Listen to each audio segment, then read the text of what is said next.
یہ سسٹم ان کو بار بار تھپڑ مارتا ہے, ٹھڈے مارتا ہے, اور اوورسیز کو بتاتا ہے کہ آپ کا اس ملک میں کچھ نہیں, کہ پھر بھی بیچارے آتے ہیں, پھر بھی کورٹس جاتے ہیں. اس وقت سے ڈریں کہ یہ کورٹ جانا چھوڑ دیں. یہ آپ کے اوپر عدم اعتماد اس طرح کا کریں کہ یہ کہیں کہ اس ملک سے اور ان عدالتوں سے کچھ نہیں مل سکتا, اور عام آدمی جب آپ کے اوپر اعتماد کرنا چھوڑ دے گا, سسٹم کے اوپر عدم اعتماد کر دے گا, کہ اس کے بعد پھر ہوگا کیا, انارکی ہوگی صرف. تو اس وقت سے ڈریں. یہ شخص نہیں, یہ ایک سوچ کا نام ہے, محمود بھٹی.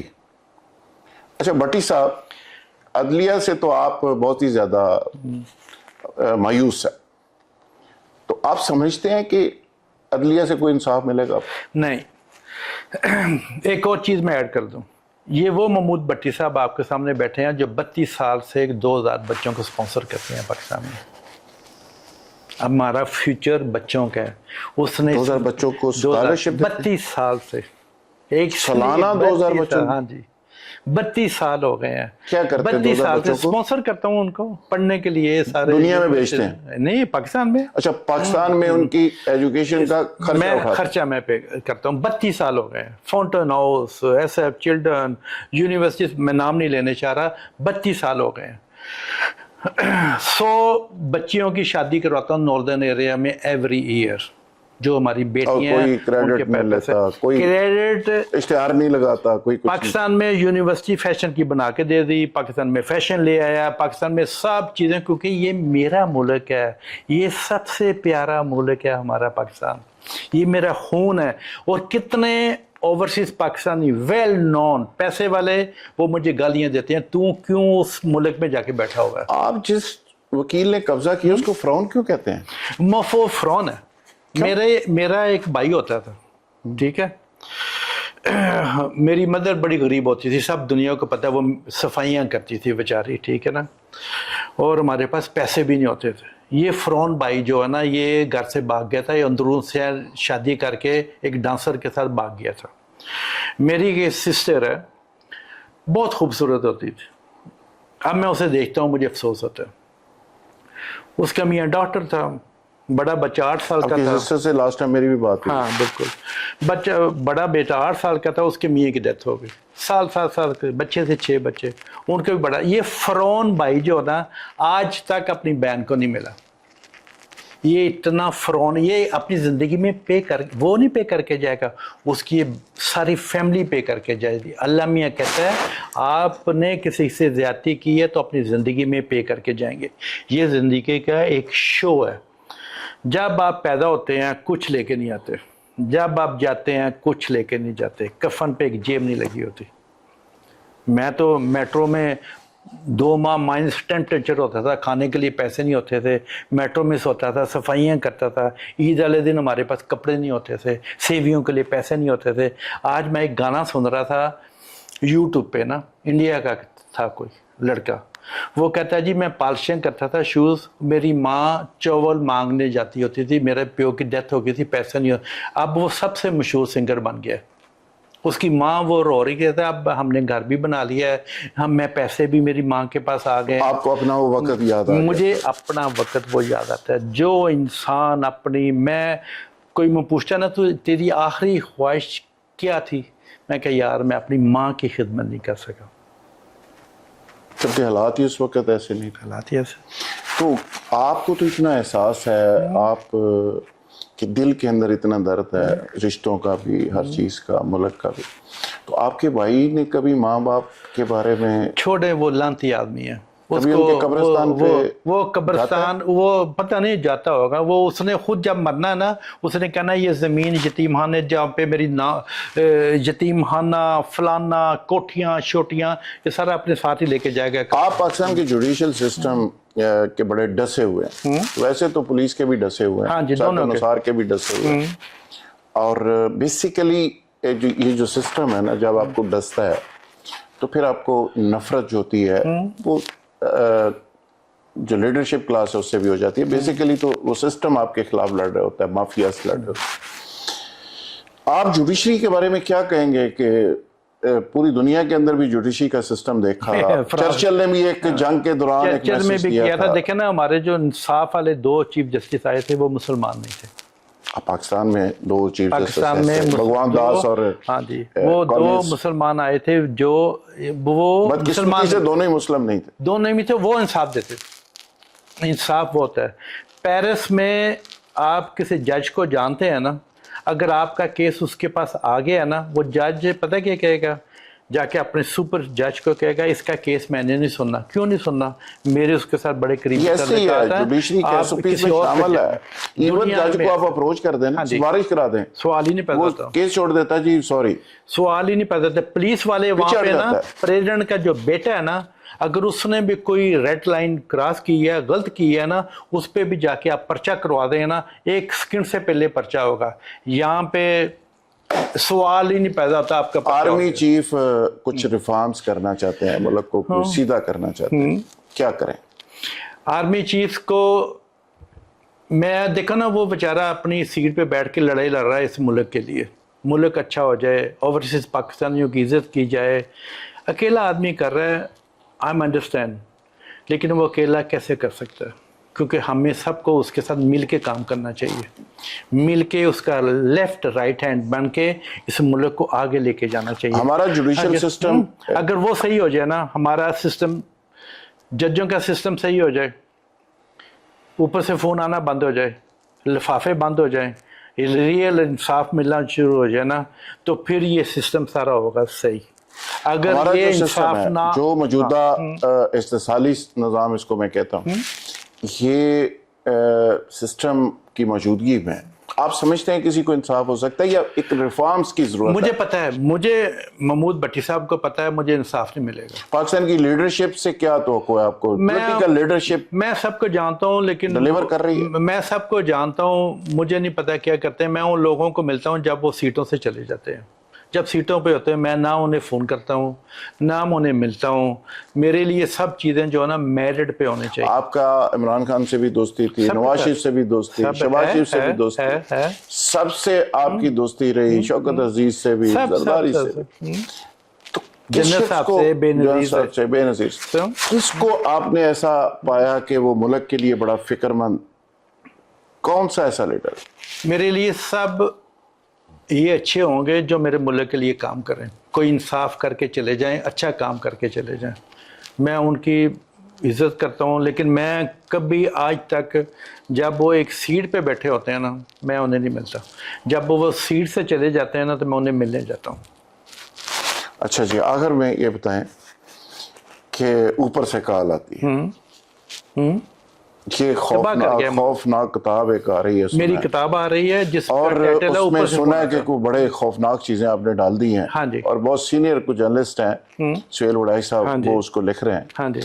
وہ کیا دھماکہ ہوگا اس میں؟ وہ دھماکہ ہوگا کیونکہ میں نے نا اپنے ملک کا, مجھے اپنے ملک کا بہت فکر ہے. میں نے کچھ نہیں لڑنا اپنی ذات کے لیے نا, میں اپنی ذات کے لیے بالکل میں نہیں لڑ رہا. مجھے پتہ ہے مادی روٹی کھا کے نا تو میں بالکل ٹھیک ہوں.